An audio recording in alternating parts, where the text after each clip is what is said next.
Morning, Tam. Tam, thank you very much for all of that. You know, it's for hockey fans in this market, it's been a long time since the Toronto Maple Leafs last won a Stanley Cup. Did the math this morning with my brain. 56 years. It's been 56 years since the Toronto Maple Leafs have not only have been to a Stanley Cup final. Right. It's been 56 years. Last night, after 6 long years of existence, the Vegas Golden Knights, after 6 years, did this. They won the Stanley Cup. And it wasn't the first time they've been to the Stanley Cup final. They've been to 2 Stanley Cup finals in those 6 years of existence, Devo. Thank you very much. Boy, they have packed it full of winning. 2 Stanley Cup final appearances. They lost to Washington in year 1, which is an unbelievable story in and of itself. Yeah. They won last night. They've been to 4 conference finals in those 6 years.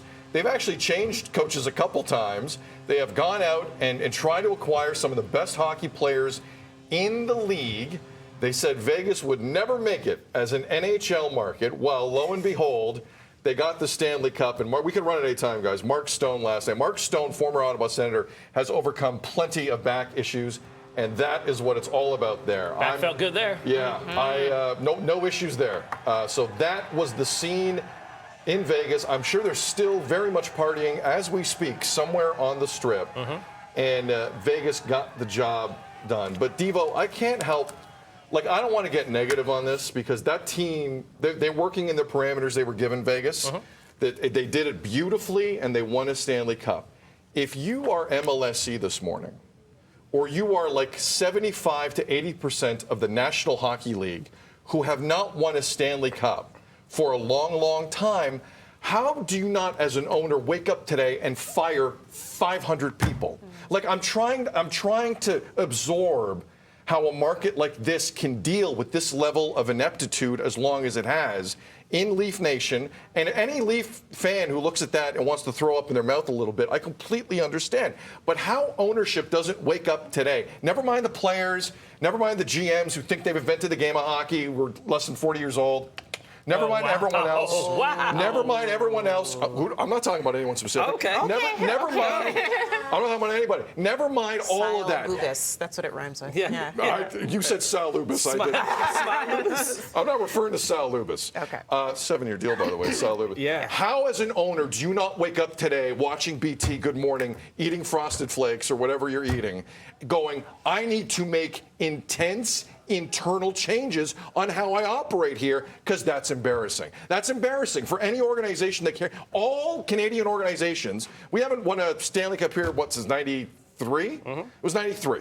Montreal Canadiens. I don't know how they all just don't wake up today and say, we have to re-examine absolutely everything we do.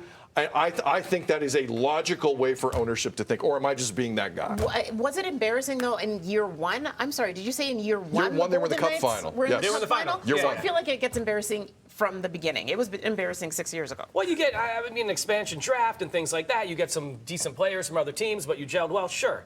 I mean, some of those owners are waking up feeling motivated and going, we're great. You know what I mean? Like, they're eating their Frosted Flakes. They're eating their Frosted Flakes. But this should motivate you more than it should upset you.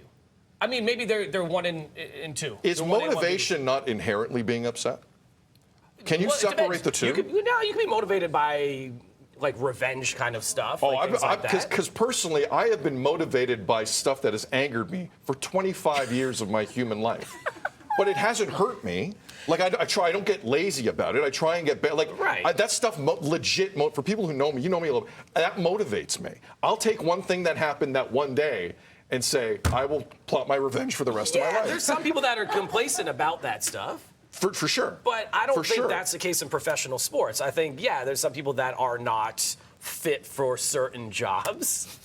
I think Sal Lubis, what we call him? Sal Lubis? I don't know who you're talking about. Sal Lubis is fit for the job. It's fine. But there are people that are complacent because the checks are still getting cleared. Right. The money's still coming through. Fans are coming into the building. There's that. But this should motivate you to be better. So let's be better. Leaf fans, how do you feel about that last night at Breakfast Television? Let's put it on the poll. Leaf fans, how you doing today? Let's throw it up.